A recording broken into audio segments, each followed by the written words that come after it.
Hey, what's up, everyone? My name's Lionel. I'm your host for LT Productions, and you are watching I Watch You Watch. Today, we are covering Love and Marriage Huntsville.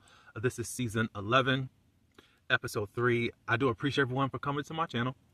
In support of me, please like this video. You can also subscribe, share it, and leave your comments below. Now, let's get into this week's episode. Disclaimer, y'all. This episode is emotionally heavy. And quite personally to me, because I connect to a lot of it. So it's not that note heavy, even though I took everything so to make sure that I had what needed to be done, but I won't be flowing from my notes like that. But anyways, we'll start with Ken and Trish. Ken, as we know in the last episode, him and Trish were really kind of going at it because now Trish is making these allegations that he's denying and calling her a compulsive liar. And you still want to be with her. Makes no sense whatsoever. And then you still signing up for couples therapy. Y'all are not tied to each other in a way of marriage where you got to really still hang on. It's not making sense that, and I do believe, as I said in last week, I think that what Trish was saying was true. Trish said in this episode that we both have anger issues. Ken, you have admitted that you have been the type to really go off. You said that you found ways to try to control your temper, but a temper is still there. And then the way that you described Trish, I can see why you would be ready to go off at any given moment. So to act like what Trish is saying is not true, I still believe it. And as I said in last week's episode, I don't put everything on Ken. They both have issues. Ken says, you're really throwing me under the bus. So you just try to call her a compulsive liar, but now you're able to admit that she's throwing you under the bus. But when it's time to defend me, you don't. I would love to know what's up with that. I wish they would have delved into that a little more to just get context of what you're saying. But you still signing up every day for this? Dr. Francis asked, what's keeping you two together? Trish said, I'm still holding on to the good times that we did have in the past. And hopefully we can get back to it. So basically, it's so hard to say goodbye to yesterday. Is that where we're at? Ken said, basically, that also we have had some good times. I just think that we have to stop letting outside people influence their relationship. Maybe social media affected your relationship. I don't know if it's a good way or a bad way. You can look at it like, okay, something needed to shake this up to really make you guys look at reality and look in the mirror like this isn't going to work in this way. Maybe in another lifetime, and it could have worked, but not the way that it is and how it has been for a very long time. They talk about the children. The children are affected. The daughter is just like, I just hate it when you guys fight. Obviously, there's a lot more fighting going on than there is love.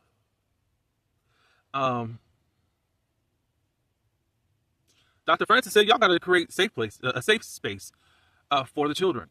If you don't create it, they're going to be looking outside, going out into the world, trying to find safe places that you should have cultivated yourselves. What are some vows that you're willing to do regardless of her behavior, Kim? I'm going to be a better communicator. And Trish vowed to show a whole lot more affection and affirmation to Kim. Is that going to work? I don't know. From the previews from next week's episode, yeah, that whole keeping the outside people, it ain't going to work. And if this cast can get the drama off of them, they're going to do it. Anyway, we are off to Detroit.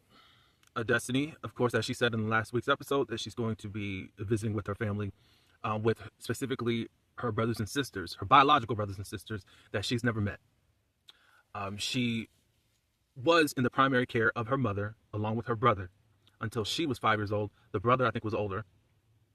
But she was taken away due to the lifestyle that her mother chose, which was drugs.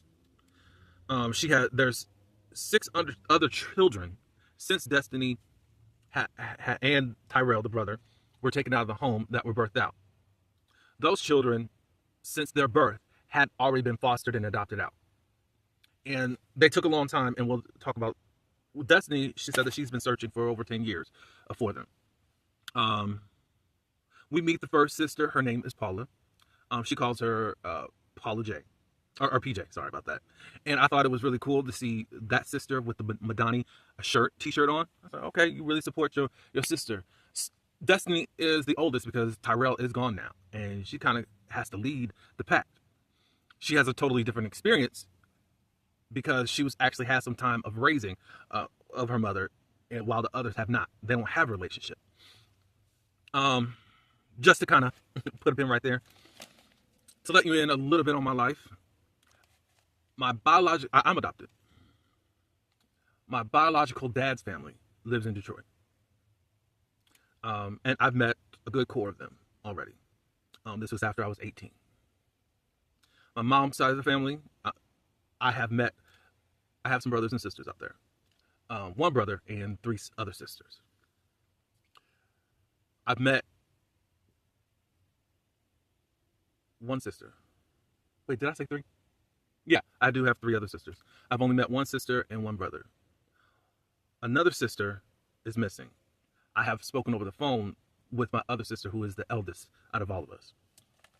And she's had the most of the relationship. She's the Destiny of the group. She was raised with my mother. 2 of my other siblings did have relationship and was raised a little bit, but were taken out of the home. When I came along, really, my mama shouldn't have been having children. She was caught up in drugs. However, she did suffer from a mental illness that my mother's side of the family refuses to acknowledge, which is typical within the Black community. Sorry. Y'all call people crazy, but at the same time, you know something's going on with them, but you don't take them seriously. But anyways, we'll get into a little bit more of that. So this is where I'm connecting at, and seeing Destiny go to Detroit and reunite, or because she's been on Facebook or whatever and been having a relationship, and they have phone calls and all that, but they haven't really physically seen each other. So it's really been cool. Tisha and Kimmy come by her hotel room, and they're just wondering, how can we help you? How can we support you? Destiny said that there's going to be a family function where we go meet with my mom, and then there's going to be another event, and you can be present there if that's what you want to do.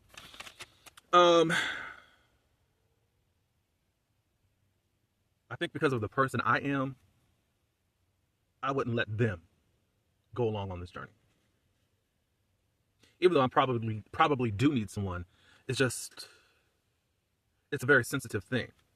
And now that we understand a little bit more about Destiny and what she's had to deal with from her upbringing into adulthood with her family, specifically her mom, yeah. Later on, the women go to their husbands, and they just talk about, we met briefly with Destiny, and we were just trying to figure out how to help. Kimmy said that I could relate to how folks felt when I was battling cancer.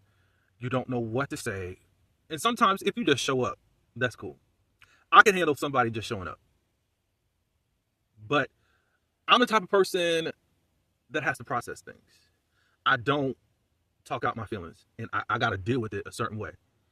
I don't know if it's a good thing or bad thing, but do I have reactions sometimes? No, but mostly my reactions are built up reactions.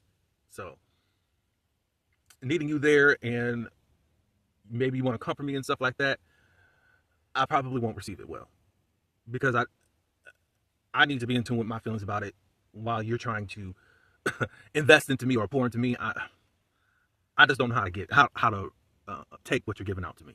Hopefully I'm clear. Marcel said that I wouldn't want y'all there at all. And I get exactly what he's saying. And probably some people are going to take that as a dig, like, we shouldn't be here. Y'all shouldn't be with Destiny, Tisha. I'm just not in that mode right now. We can deal with Huntsville stuff when we get back to Huntsville. We're just talking about the situation right now. So anyways, back to Destiny. Destiny visits with Paula. Okay, we hear about Paula. Okay, now she's with most of the entire family. She's I don't know if Destiny has met her grandmother before, but Mrs. Spears, who is the mother of her mother, her name is Rhonda Joe.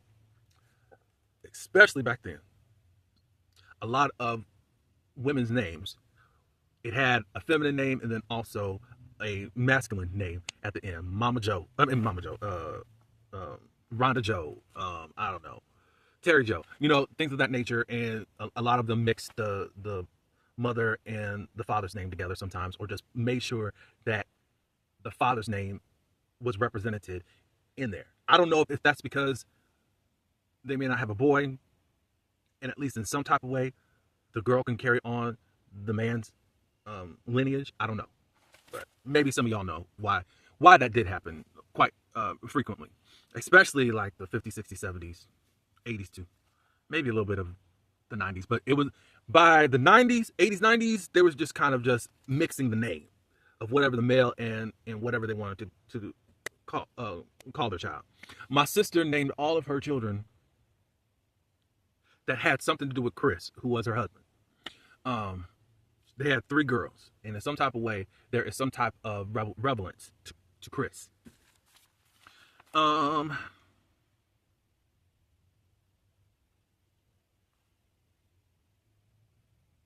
So we see a photo of back in the day of Miss Rhonda Joe. She was a tall, lean individual, kind of model. She had all her ish together. Drugs took her down, as it did many during that pandemic, especially in the 80s. And I just don't think that many families are still trying to recover from that. And still, there are people still strung out on drugs. It was kind of a genocide that happened in America, if you really think about it. But we meet Mrs. Spears. The grandmother had been looking for the grandchildren for over 30 years. Destiny kind of took up the battle, and she was able to find all of her siblings. Rhonda Joe said that she gave up her children and what was told to the other siblings, and I think that they had a conversation just over the phone or something with Rhonda. She said that she didn't want to bring their children into her lifestyle. She knew that she was out here strung out. She knew that she wasn't going to get any better. She knew that she liked the lifestyle that she was in, and to protect them, she gave them up. There's a similar storyline on the soap opera that I watched, Beyond the Gates. The character name was June. She knew that she was strung out. I think it was her sister. There was this fight between her and her sister. It was thought to believe that the sister called DCFS, but no, she ended up at one point realizing that she couldn't take care of her children, and she selflessly gave them up. And I've had some issues with that. And something that Destiny said later on that kind of resonated with me, like, okay. It's like, I don't want to be rude right now, but at the same time, I think it should be said. Somehow you think you deserve a trophy because you were, quote unquote, selfless. And you think that people are just supposed to understand that. And just, and that's for anyone. I'm not talking about Miss Rhonda Joe at all. But we'll talk about that in a few minutes. Destiny said, we're going to go meet Rhonda Joe, and who's up for meeting her. She found out from Paula, whom she before said no, that she didn't want to see her. Now she wanted to see her, and Destiny was surprised when she said that the morning of, before having to go see her. Jesse, he's one of the sons, said he didn't want to see her. He said that there's not really nothing I want to say, and I just want to leave it at that. And that's how it is. That's how it can be. So I'm just conflicted right now. So just let me go. Let me just have this episode. The Scotts, they go to Pontiac, Michigan. Marceau loves going down memory lane and remembering the good old days and the good old times. It reminded me so much of my dad.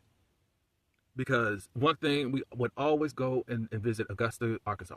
That's where my dad was born at. Every time we would go down there and visit, he'd say the same stories.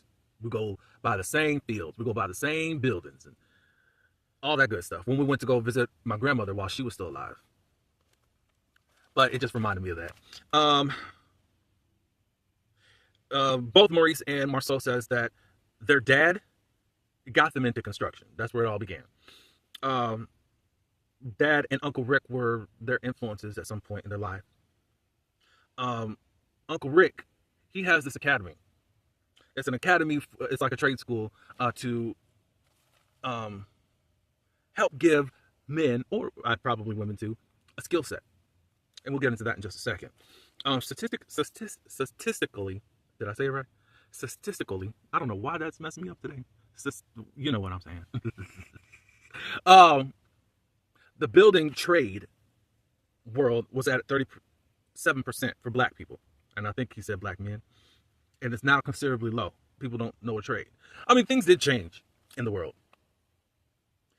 It was less about going to factories and working, and you could be just entrepreneurs, getting into real estate, things of that nature. A lot has branched up. One thing that was said when we finally did meet Uncle Rick, that the building school, the building trade and all that, that's not going anywhere. You're always going to need builders. I wonder how true that's going to be in the future, because AI is amping up. Whether we just want to sit back and watch and just act like, oh, it's just a phase. And if you look at how things have progressed since the 2000s,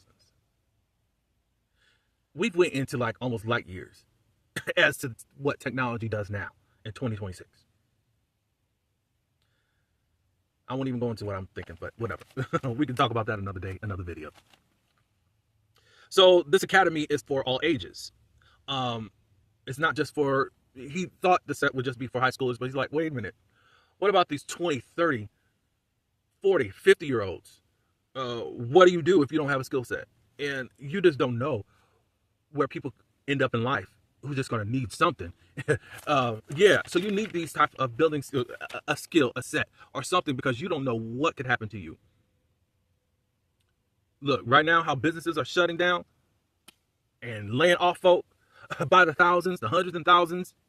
Yeah, you don't know what's going to happen, and it's good to have at least something in your back pocket for just in case this is not panning out, or you just have to pivot. It was nice to meet Uncle Rick. The ladies, I don't know if it was Kimmy. I think Kimmy was like, something's off with Daddy Scott. This is Marceau and Maurice's father. He's just not off. He's not talkative like he used to. But I guess we get into it, but not really, because he didn't want to talk about it. The Destiny, the siblings, and the mom meet.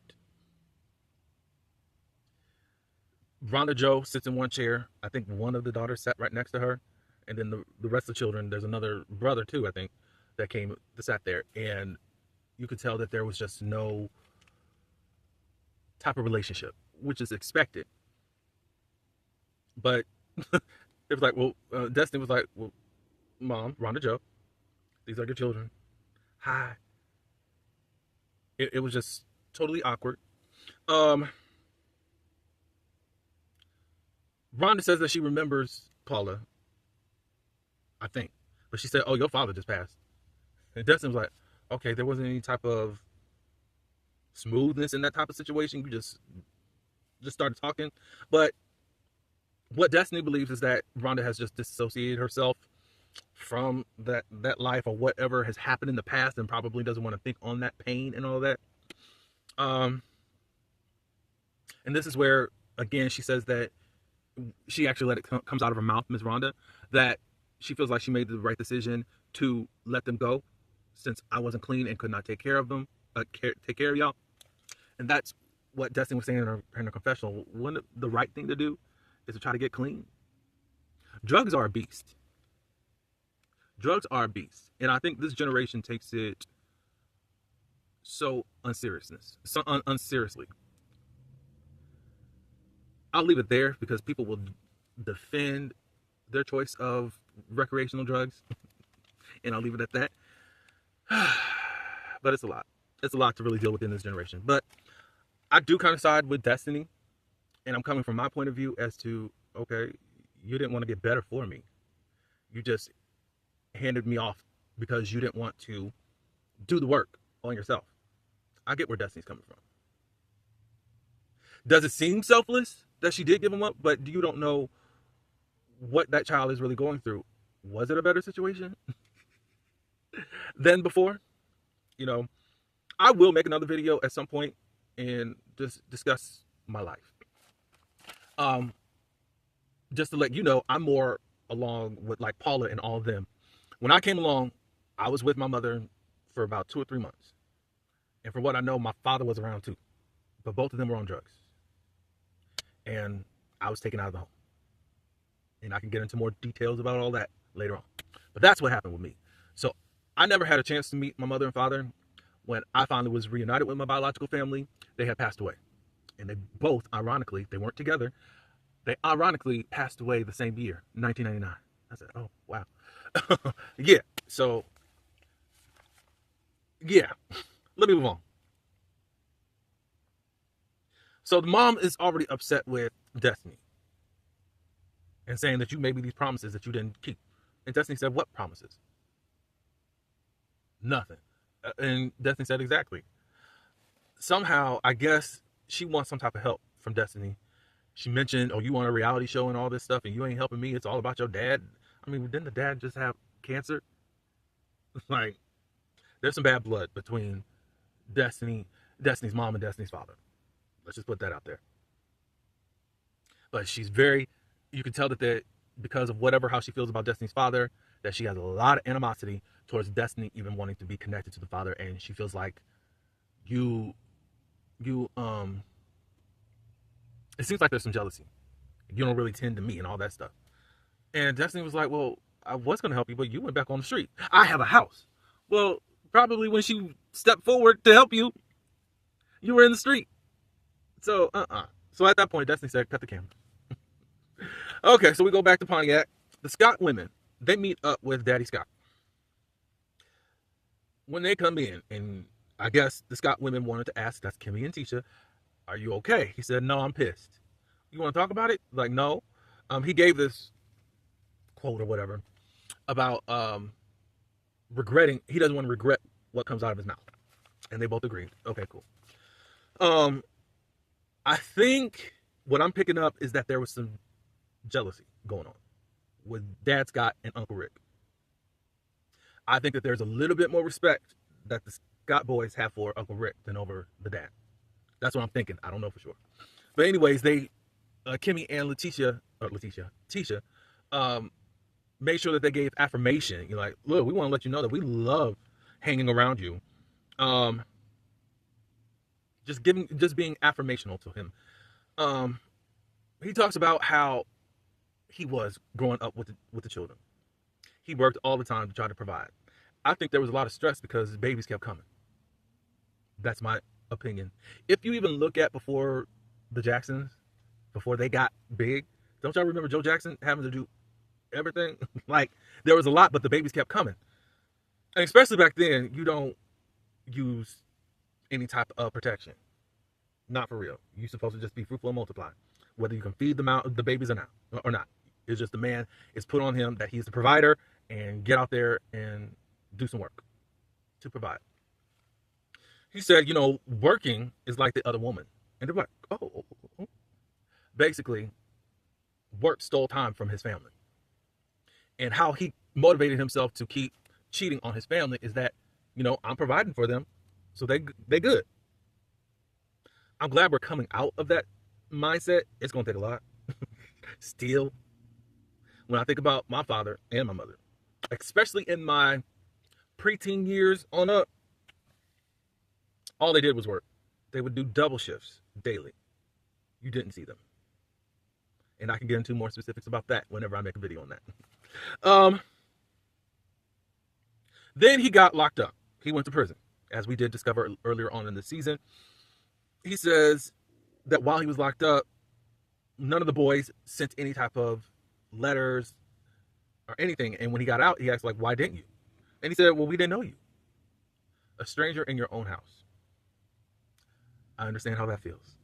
I'm telling you, I'm being hit in so many ways on this episode. And it seems like now, since he had time to just sit in jail or sit in prison, that he was able to reflect on things and know that he really effed up. Kimmy asks, do you tell the boys any of this stuff that's coming out of your mouth now? He's like, yeah, I try when they have time. I think that they have picked up the same habits as their father, Maurice and Marceau.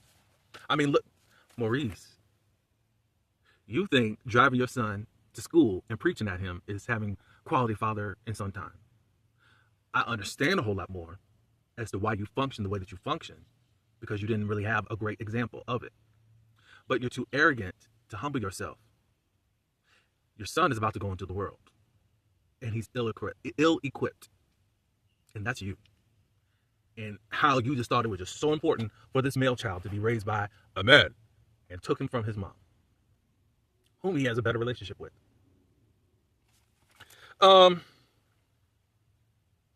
They also talked about they love when Daddy Scott comes down and visits with the grandchildren. He says, I live vicariously through the grandkids. Because seeing them achieve stuff, and I come down and see them getting awards here and graduations, and that's something that I missed out on. I'm gonna leave it alone. It's a C-Lot moment for me. So anyways, of course, Destiny cut the cameras, but of course production wanted to see if they can get anything else out of this story. Destiny feels that her mom thinks Destiny is a reminder of the pain that she experienced back before, during, and after having to give her up. And that's why there's also all this friction there. The siblings, they all come outside where Destiny's at, and they thank her for at least setting this up.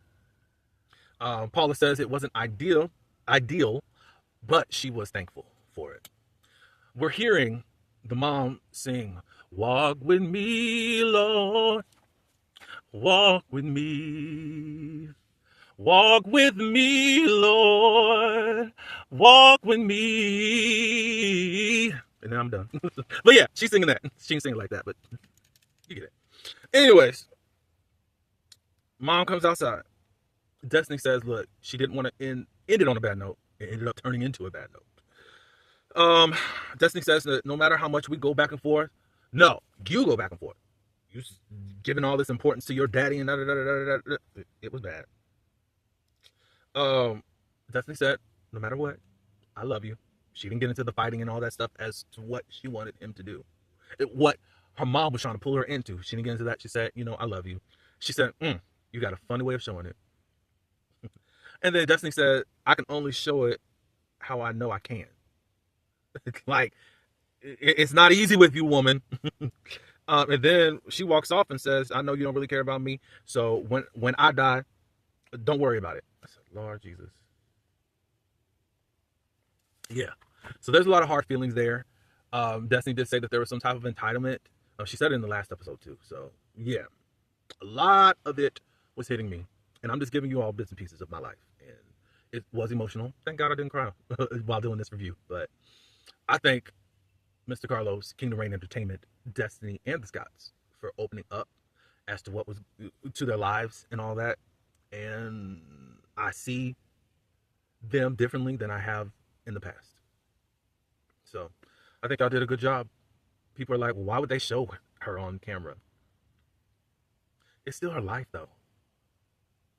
It's still her life. And I think Destiny's just saying, it is what it is. Y'all been wanting it, and I'm giving it to you. It's uncomfortable. I don't even know how this is going to show up on film. But I don't think that Carlos did anything wrong as far as how it was presented. Black people have this pride on them, and what is embarrassing, it's this fakery of it all. Don't show the bad stuff. Well, I live it every day. So the good, bad, and the ugly, that's what reality TV is about. And Destiny was brave enough to show that. Now, we've seen it on Bell Collective. Also, I think after a while, it just got a little bit cringe when we were seeing it with Marie's mom. However, Carlos made the educated and the right step to say, okay, we're not going to keep doing this. We gave you guys enough footage, but we see that the mom is still going back and forth, and that's just not good. This isn't like the TLC network where they're trying to get what's the show called? I forgot what it's called. I used to watch it all the time, though. But the ones that they're trying to get these folks off of their different addictions that they are suffering through. So it's a glimmer. And I still think that Carlos did it respectfully. Y'all can drop in the comments and say how you felt about the episode. Like, comment, subscribe. Until the next one. Peace.